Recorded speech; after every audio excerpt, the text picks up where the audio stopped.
Welcome to the 1 Minute Apologist. We interview the world's leading apologists to provide credible answers to curious questions.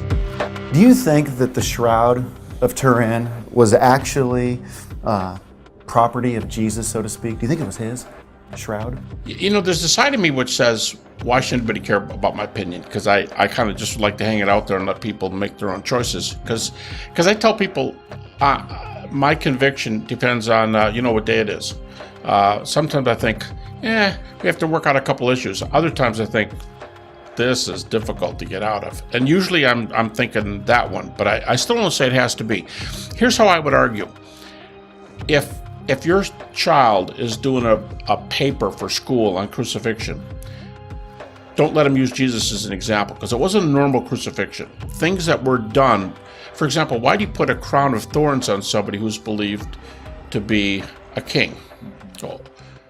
Oh, well, they were making fun of that, or he was a criminal, or whatever. You can give other reasons. You go, yeah, but that's a New Testament reason. Why would you crown a thief? Why would you crown a murderer? Oh, okay, I see what you mean. All right. Now, there's a lot of ways to do death blows. Why a spear in the side? Why is he buried separately in his own garment in a private tomb? You can tell because you don't do this and then, throw him in the ground.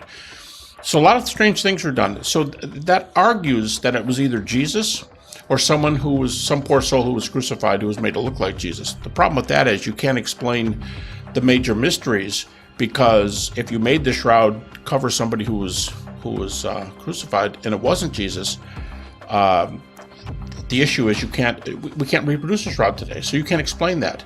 So it's narrowing it down to Jesus, and the radiation coming out from a dead body. I mean, it's at least possible that we're talking resurrection here, and I mean, I'm not dogmatic about that at all. I'm really open as to whether it is or isn't, but it might be evidence for the resurrection.